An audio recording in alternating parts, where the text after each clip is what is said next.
Hey everybody, this is Jason Ostrowski, and welcome to another edition of the Everything Real Estate Podcast. So much has been made of the shifting market in real estate right now, and quite frankly, I think the market has already shifted. We can see that in real time happening all around us right now, and I feel like every day that we wake up, the market is just a little bit different. So today we're going to hit on one of those topics in a shifting market that is critically important to your business, and that is pricing your listings accurately. And there is nobody that does that better, in my opinion, than my guest this week. Her name is Linda Barron. She is from our Bluebell office. She is a perennial Chairman's Circle Diamond Award winner. She is a Legend Award winner. And she has been a top producer in Montgomery County for as long as I have been in real estate. She is truly someone that I have looked up to my entire career, and I am excited to have her on and have a conversation with her this week. So let's get right into it with Linda Barron, and we'll pick it up on the other side.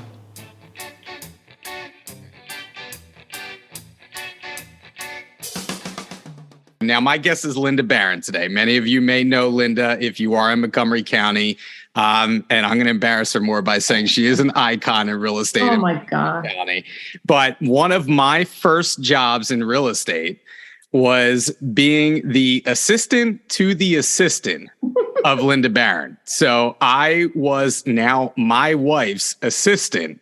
And one of my first jobs for Linda was pulling domestic relation sheets from files so we could put birth dates into a calendar so we could remember everybody's birthday. You have come a long way from there, Jason. I certainly hope so. You know, I will say I do know what a domestic relation sheet is now. So 15 years later, I can say that I know that much. So how are you, Linda? It's so good to see you. Same here. And I'm so proud of you and all that you've accomplished in real estate. Well, thank you very much. I certainly learned from the best, that's for sure. So, all right. So tonight we are going to talk about effective pricing in a shifting market. And the reason why I wanted to reach out to you is because, bar none, I think you are one of the best agents at pricing properties. Thank you. And I think you are also one of the best agents at having conversations, particularly tough conversations with clients over pricing. And right now there has been so much, I guess, hand-wringing when it comes to pricing nowadays because we are in that shifting market. And it's an extremely relevant topic right now that everybody is thinking about when they go on their listing appointments. In fact, I just had my first price reduction in 3 years on a listing of mine. And I almost felt ashamed, I have to say. I understand. I should be wearing a scarlet R for reduction on all of my clothing now, I just had the first sale under asking in years. Yes. And that was hard. Yeah, it is. And so it's almost like, especially for the newer agents, this is very shocking to be in this situation.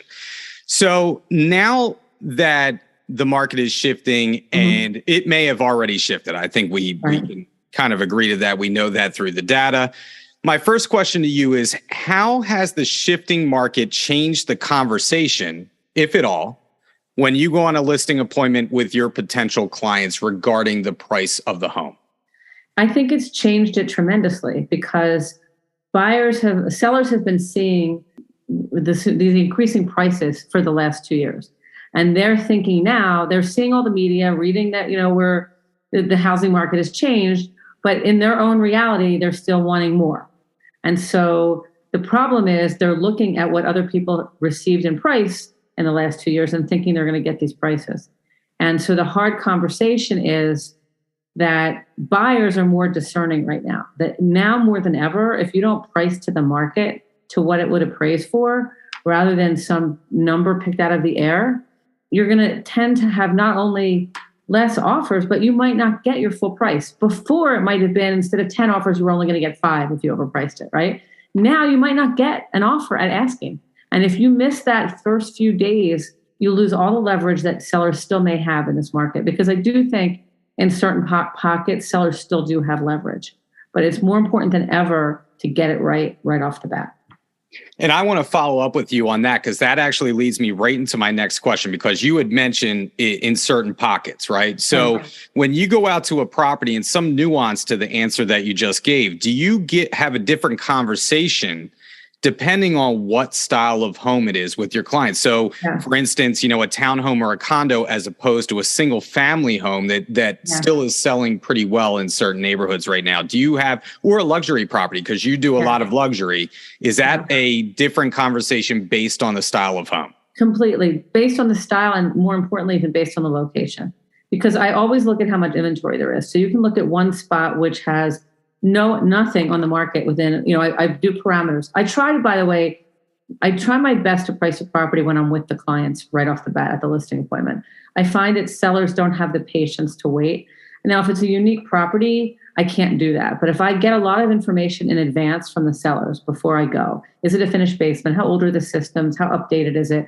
Is it neutral? The key things that buyers are going to be looking for, I tend to be able to price it or at least provide a range when we're meeting. But yes, it's going to depend. When I do that, I also look before I go out at how many homes are on the market in the price range I'm thinking in that location. So it's not only about style, it's a lot about location, because some locations I've still been in multiple offers recently. And I've still lost out, if buyers weren't waiving inspections. But that piece of leverage that sellers had, waiving appraisals, waiving inspections, is, I think, the part that's changing and going away. But yes, it's about style, and it's a lot about condition and location.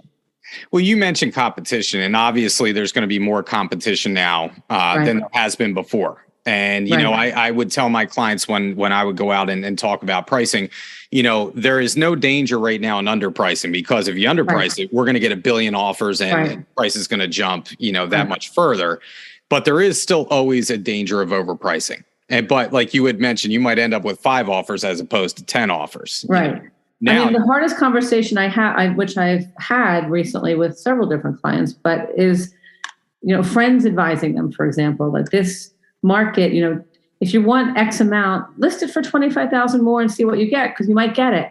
And there's such a danger to that more than ever right now, because buyers are more discerning and they are reading the paper. Their interest rates are higher. And by the way, higher interest rates, I don't think are the only thing changing the market. All that's doing, I think, it's reshifting the price peak that somebody can look at the price point. They're just downshifting. But when they're doing that, if they've been used to looking at a higher number and now they're looking at a lower number, their expectations are still a house looking at the higher number. So that's tricky.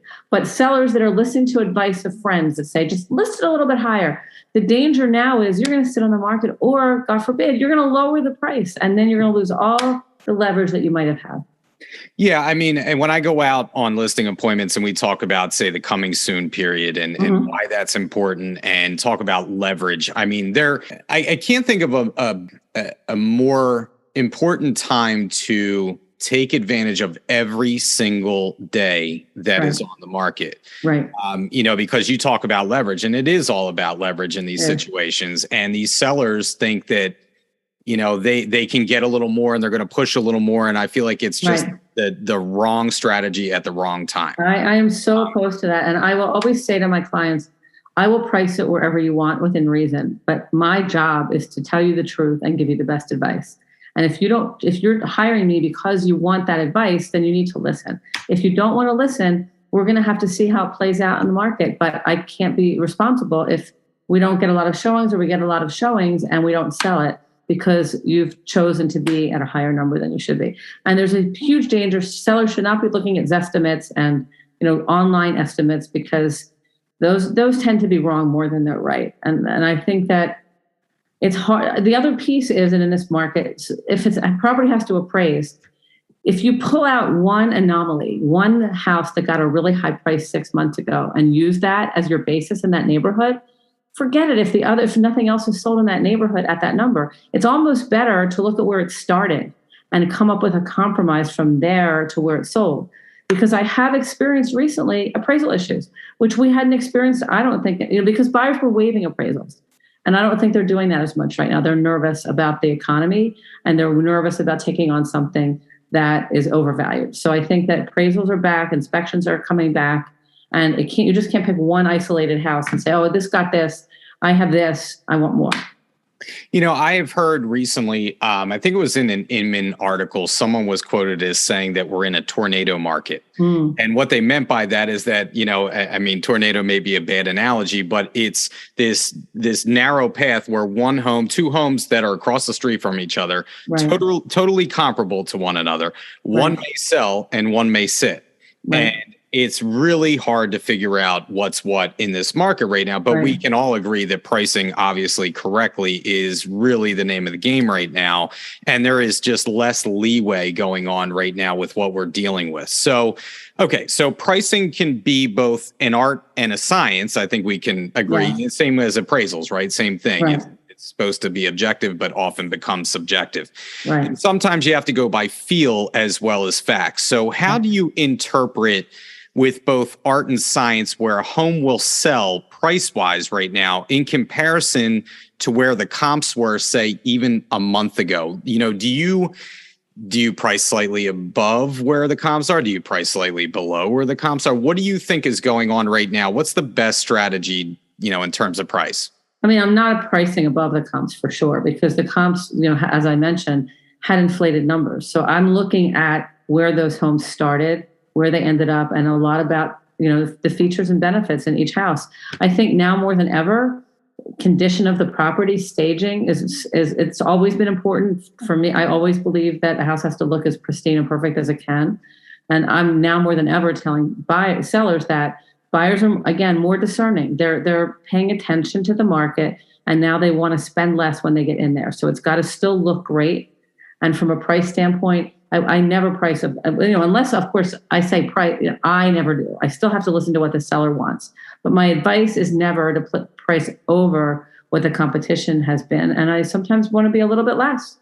I never want to leave money on the table. So I'm always about pushing the price. I feel like if you look at my prices, I'm always at the top of where I think the price point should be. But I don't think we're ever above where the price would be, where the house would appraise.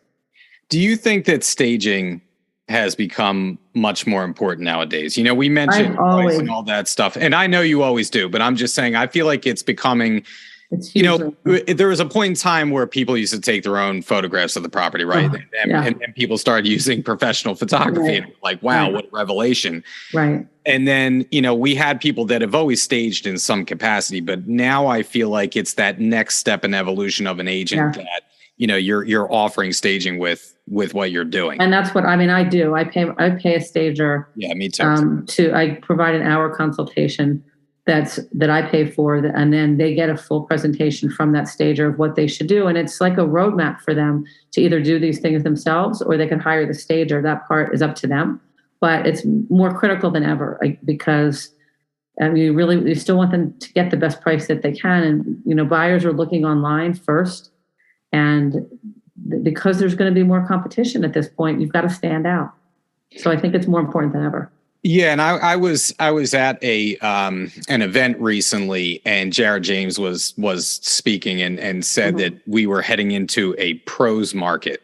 And I think I think that's a great term. And I think part of that pros market and being a pro is offering the staging services with what you're doing to help get that price and kind of jumpstart those showings to get multiple offers. Like, it helps us sell the property, and it's better that it's not coming from us, that it's coming from somebody independent. Yes. Because what a seller would rather say is, why do I have to paint those walls? The buyer's going to paint them anyway. Yes. So what if I just give a credit instead? And they need to hear from us that it doesn't work that way, that we live and breathe this every day, and we know what buyers are looking for. And you don't even get them in the door if it doesn't look good online.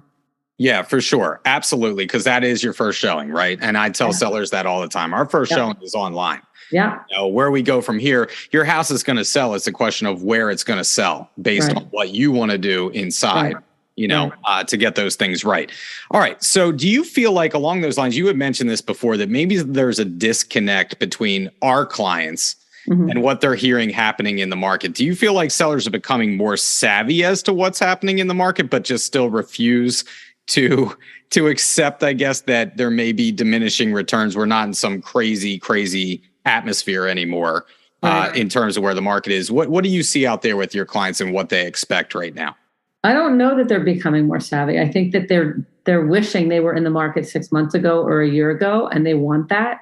So I think they're sort of ignoring the change of the market. And again, if they do it right, I'm very optimistic about our current market. I don't think we'll see as many offers on the same property, but I'm optimistic that we'll get the full price on a property if they do it right and listen to what we say and advise as far as pricing and condition. Yeah, I totally agree with you. And, many times we can make a logical argument to our clients about, why a home should be priced based on what's sold recently or the market conditions or rising interest rates. But we all know that emotion often gets the better of everybody. I mean, listen, if you're selling a big asset like that, you can imagine there's going to be a lot of emotion regardless. Right. So everybody wants to make as much money as they can. How do you handle someone who still thinks, getting back to what we were talking about, still thinks the market will get them something way over asking, multiple offers, a free cruise in their agreement? People were putting them in at some point in time. I think at one point in time, I put we went through this one house. This was just an aside. Right. I went through with a buyer of mine. And I thought I was so clever because they had Disney stuff all over the place. Right. And so with our agreement, we included 2 Disney gift cards for $1,000 a piece. That is very, very clever. And I was like, did you get it? No. I was like, this is in the bag. We got it. That is hilarious. We were way over. I love that. I'm like, slam dunk. We got it. That is so great. And sure enough, there was like 15 offers and we didn't get it. So, but I thought it was a great idea. I love it. But, people are still expecting that. Obviously, we're talking about that. So how do you win them over to your way of thinking? Is that possible? Or do you kind of hedge a little bit and just do the best you can? I mean, I do the best I can. I try to get a sense when I'm talking to them where they were thinking. And so that I know where I'm thinking before I even tell them and I'd like to hear what they're thinking. And if they're out in left field somewhere, there are a couple listings that I've not taken because the price was so ridiculous. But on the other hand, I've provided a lower number anyway and then not gotten the listing. And in the end of the day, those homes eventually sold right at the numbers that I was suggesting, but they stuck with the realtor that started higher. So I'm not always sure the strategy of walking away is the right thing, but if a seller wants to start higher and agrees that if they don't get what they want, they're willing to bring the price down, that's a different kind of conversation as well. Well, especially in that luxury market that you often delve into, that you may pay a fortune in marketing, and it was at least pre-pandemic, you may have something sit on the market for a year. Right. Not sell, and then you lose the listing. They come down to where you wanted to be anyway with another agent and they sell it. I don't like buying any listings. I know there's agents that obviously we all know that buy listings out there, and we know they're buying the listing. Right. For those out there listening, buying the listing would be coming in at a super high price, knowing that they're going to have to reduce the price in the future. They just want to get the listing out of it. And Linda, I think I'm the same way as you. I just give a price. I think, you owe that to your potential clients. At least you're being honest, you know. And if they want to list higher, it depends on the client, on the house. I've had occasions where I've listed higher than I've wanted, and some have come down. And it's hard because the last 2 years, most of sellers wanted multiple offers. They still do, and they would listen to, if you list to the appraised value, they were going to get them, and they did. Now they might not. So then what happens is we're going to have to wait and see what's going to happen now when sellers are not going to get their full price and they've listed higher than they wanted to list. Will they stay with that realtor? Will they change realtors? I mean, I think that, as you said, we owe it to them to be honest with what we see. And then if they still want to be higher, we have to sort of play it out and see what happens.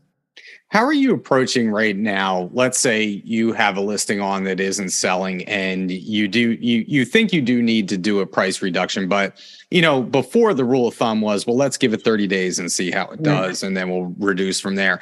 Do you think the calculus has changed because of COVID? Like how soon are you suggesting a price reduction in this market if it hasn't sold? I mean, luckily, I have to say I've only had one listing that hasn't sold at its price. And I don't think I've had any listings recently that have been on the market for more than 2 weeks. Mm-hmm. So I haven't had to have many of those conversations, but that's going to change. That's not just me. That's a lot of people, a lot of realtors.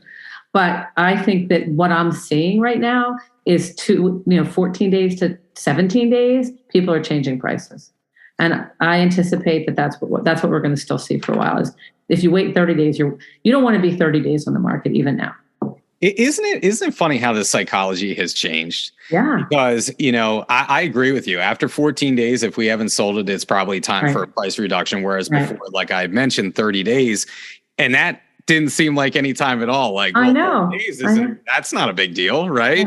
No. And now it seems like an eternity if it hasn't sold in 2 weeks. It's just the psychological factor of what COVID has done and the COVID market has done to everybody out there is crazy. What I've seen, though, instead of a price reduction, is that by the 14th day, people are more willing to consider something that's not full asking. If they've had a lot of showings or they've had no showings, they're thinking something's wrong here because I know that everyone else has sold so quickly, and they're a little more willing to negotiate. And I've seen that. Yeah, for sure. I think after 7 days, I think you're starting to see offers below asking, which is amazing. And ultimately, I think it's a good thing because we just could not keep the breakneck pace that we were going. And we are seeing home inspections come back in. I remember, doing my first home inspections earlier this year again. Right. And I was like, what is that? Like, I know. I felt like I didn't know what I was doing, I know. I was a rookie agent again. But I think buyers, though, are still thinking, are also reading the papers and listening to their friends. And they're thinking now it's shifting to a buyer's market. And they have to be really careful. I just wrote an offer last week that we didn't get. And my client said, well, I'm cash. I'm going to trump everybody else. And I'm like, not necessarily. In this pocket, there's no inventory. In this price range, in this location, you're going to have to be over asking. And he wasn't over asking enough and was astonished to where that he didn't get the property and that it sold higher than he thought. So we're in that middle ground with both buyers and sellers that we have to educate them. But I think you bring up a really good point because, we're trying to figure out this market. And I think I think what you say makes total sense, that if there is not a lot of competition in a particular desirable neighborhood, that's the one that's going to still go over asking and maybe eventually go way over asking, especially in certain price points, 400 to say 800,000. Definitely. That's going to be the bread and butter of everybody out there. And that's right where we were in that price range. Yeah. And this buyer is still astonished that he didn't get the property. Yeah. Well, maybe he'll get a deal on the next one. You know what I mean? Because you never know what's. I mean, I said to him, it's start to look at things that have been on the market for more than 14 days. But, Yeah. And I have a lot of newer agents that listen to this podcast, and I think they're kind of scared to death that they hear a lot about what's coming. Right. I do want to say you're going to be fine. This is not 2008. This is not 2009. Yeah. 2010, 2011. Like those were very not great years. But, this is a correction year and that's okay. It is. I mean, we're still going to be fine. We're a highly desirable area in general, and we still don't have good inventory. So if we take advantage of all of the right things to do, we'll be fine. And our sellers will be fine. And also, I was talking to one of my clients. The other thing I said to him is that we're in a very stable market too. Right. Yeah. Back when everything was inflating artificially, way back when, places like Tampa, Las Vegas, places in California where they were seeing their values cut in half overnight when the crash happened. We were always very stable. I think we never went below, I want to say 5% was the average dip, or 5% above. We don't get those crazy swings. Right. It helps the market around us anyway. So I wanted to ask you, how would you approach pricing a home in this market if it was your own home today? How would you price your own home? Now, we tell sellers all the time, you got to do this, you got to do that. How would you price your own property if you were putting it up for sale? I honestly would do the same. So I happen to be in my own experience, I'm in a neighborhood where nothing's staying on the market. But because of that, I would not overprice it, but I would price it on the highest end of where something like my house has sold. But of course, I feel, as I'm saying this, I'm like thinking, well, but I have this and I have this better location, so maybe I'd be a little higher. It's hard to do this for yourself. Yeah, I asked you that question because I contemplated, when we bought our new house, we kept the townhouse, and I've had a tenant in there, and we were contemplating selling it this past Right. year, just because the market was the way it was. Right. And I started to get some dollar signs in my eyes, Right. justifying this and that. Right. And I'm like, you know what? I can understand from a seller's perspective why It's you true. want to push it, Yeah. Yeah. I just want to ask you that question because I think it's a unique I agree. And know? even knowing, as I'm thinking this out loud, knowing what my neighborhood sells for and what my house would sell for, I would be tempted to like, well, I think I just should add this little bit because I have this or that. So it's hard to do it for yourself. It is. And I did it. In 2008, I did it for myself as the market was crashing. And it was really hard to do that. I remember your old house was beautiful. Thank you. But I was like lowering the price, like I wasn't waiting more than 3 days and I was lowering the price again and again. So of course now I look back and think, why did I do that? But the truth is we had to do those things then. Yeah, we did. I mean, just like life, timing is everything, especially when it comes to real estate. So while we're here, just to get you on the record, what do you think 2023 is going to be like in terms of real estate? What's your best prediction? I think that we're going to be flat but steady. I think we're going to keep we're just going to keep plugging along and doing fine. I think that our inventory right now, I think I've seen it even slow down in the areas that I'm selling most of. We're getting less inventory right now. And I think it's because sellers don't know where to go. And they also, which they haven't known where to go for a while, but now they're sitting with mortgages at a certain percentage and saying, if I go now somewhere, even laterally, I'm going to pay so much more if I need a mortgage again. So I'm seeing the inventory in drips and drabs, but still slow. And I think as long as there's not a lot of inventory, it's still going to be a bit of, it's still going to stay a seller's market, but I think that's going to level off. Yeah, I agree with you. In fact, I saw something interesting come back into play, at least recently where we are. Mm-hmm. And I know this has kind of been happening a little bit more on the main line, maybe some other parts of our Fox and Roach footprint, but I'm seeing brokers opens happen again. I know. I've noticed that too. I haven't seen in a very, very long time. So are you going to start hosting more brokers opens again? I'm not so quick to want to do that because first of all, I always believed doing those brokers opens was something the sellers were, they saw that we were doing something and that felt good. But although I was a huge advocate of brokers opens, but I'd rather spend money doing social media and other things that are going to get the house in front of people rather than just realtors. I'm not ruling it out. I'm just not rushing to do that right now. Well, I'm just really aggravated that I've had to pay for my own lunch every Wednesday for the past, 3 years. Right. I'm talking to all you agents out there. It's time to start ponying up for a free lunch now and then, again. So look, I always think it's good for realtors to see inventory. That's what I always believed. It wasn't just about making the seller feel good. I was always happy to see what was out there so that I knew when I was talking to a buyer that I'd been in the house. But I'm just not sure that people are completely over COVID yet. That's number one. And number two, I just think there's some better things to do right now than rush back to doing brokers opens. I totally understand. I think, this goes back to, again, talking about the newer agents. I do think that one of the things that really helped me, like you had mentioned the inventory with the brokers opens and getting to know what's around you and they're at a disadvantage in that regard because not many agents do hold them anymore. And I hope they will come back around again. But I take your point. I totally get it from a marketing standpoint. It probably makes not ready yet. Yeah. And maybe it will change. Maybe that's one of the things that will change.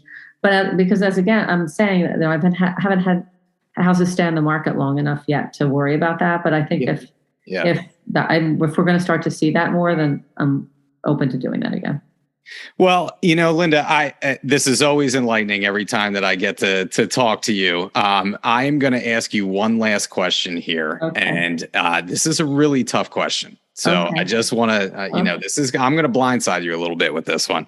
Okay. So I know I saw you this weekend at breakfast and you were heading to the Eagles-Cowboys game. True. And I know that you are a huge Eagles fan and you have season tickets. You always go to games and you generously offer me tickets every once in a while, which I truly appreciate. Right. So a hypothetical question for you. Would you be willing to give up a multi-million-dollar listing and it has to sell? It's not, so there's no loopholes here. It has to sell for another Eagles Super Bowl this year. That's a really hard question. Wow. Maybe Maybe. I wanted to I'm see. thinking maybe. Yeah. So I wanted to see what we're going to be there, so I don't have to give up anything because we're going to be in the Super Bowl. Well, that's true. But I'm saying my philosophy with Eagles, you would is have always, to give it up. You know, I'd have to give up the listing. Well, you'd have to give up the listing for them to actually win the Super Bowl. It's tied to them actually winning it. Oh my gosh, Jason, that no one's ever asked me anything like that before. I have to get back to you on that one. I have to sleep on that one. You know, when I was formulating this question last night, I'm like, how high should I make this listing amount? I love it. Yes, it really depends on the. No, I don't know on that one. I might go for the Eagles winning and give up the listing. Wow, I love. You know what? I respect you that much more now. I gotta say, I've been going to the game since I'm 10 years old, so I remember the years when we won 0 games and we just put out banners that said "You got to believe." So I don't know. Some things are worth more than money. That's awesome. Yeah. I love that answer, and you know what? I expected no less. So. That's fantastic. Well, but they're going to be there anyway. Have no fear. Yeah, absolutely. Yeah. I'm feeling good this year. So, all right. So I'll let you get out of here. I know this is a little late for both of us. I truly appreciate you coming on with me. My pleasure. Thank you for asking. I'm honored. And as always, it's so great to talk to you, and I'll talk to you soon. Okay, Jace. Thank you so much. Good luck. All right. Thanks, Linda. Care. Bye. That was the conversation with Linda Barron this week. I loved having Linda on, getting her perspective on the market, on pricing, and where we're going into 2023. Here are a couple takeaways that I had from my conversation with Linda. Number one, pricing is obviously a nuanced thing, right? It depends on what's in the property, the updates, the location, all that good stuff. But as a general rule of thumb, Linda mentions a strategy that I think is very wise right now. And if you are doing your CMAs for a listing appointment coming up and you're looking at what has sold in the past 3 months, you may want to look at where those properties originally listed in terms of price in comparison to where they sold, and kind of settle on a listing price somewhere in between those two margins, right? Because in this market, you don't necessarily want to price the home over where the latest comps have sold because of the rising interest rates and because of other factors in the market. That may be a good strategy to land somewhere in between where your comps have originally listed and where they sold. Which brings me to point number 2. It still depends on what type of property it is, right? And how much inventory is out there. So if you have a condo that's in a condo building where there are 10 other condo listings and they're all sitting on the market, obviously that's going to affect your listing price. The same goes on the opposite end. If you are the only single family home in a desirable neighborhood, obviously, that home may still get multiple offers if it's in a certain price point that brings in a lot of buyers. So obviously there is a lot of nuance to what I'm saying right now, and there are many caveats to this conversation, but it's all based on leverage, right? If you have the leverage, if you're the only home that's going to be on the market in an entire township, obviously you're going to be pretty popular. And on the opposite end of that, if there are so many listings flooding the market in a condo building, you're not going to have as much leverage when it comes to dictating a high price. Lastly, I love this topic because of the way things have changed in the way that we do business since the COVID market has started. Linda and I both agree that when doing price reductions, and many of us are going to be doing them in the near future, I would not wait 30 days, which is kind of the traditional marker for reducing the price. And obviously you have to have these conversations with your sellers, but I do believe that every day on market is critical, more critical now than it ever has been. And if you wait 2 weeks and your property has not sold, I really strongly feel that it's time to do a price reduction. We're still in that mode with buyers and their psychology that they have to move quickly. And I think that COVID market has sped up this timeline. So I think 14 days is a pretty good marker to see whether you're actually going to get your price or you need to reduce that price based on where we are in the market right now. Of course, I want to say this may be different in the luxury market. things tend to take a little longer to sell in that luxury market, so this timeline may not apply to $1 million plus properties, but anything below that, I think that the 14 days fits the bill. Well, that's it for the podcast this week. We will be back in another couple of weeks with a new topic, a new guest, and as always, if you want to hear a topic that we haven't covered yet, please reach out to me, jason.ostrowski@foxroach.com. And if you haven't liked and subscribed to our podcast or left us a review as of yet, please do so. It helps us to reach more people. Once again, this is Jason Ostrowski. I thank you for listening. Stay safe out there, stay selling, and we'll catch you on the next episode of the Everything Real Estate Podcast.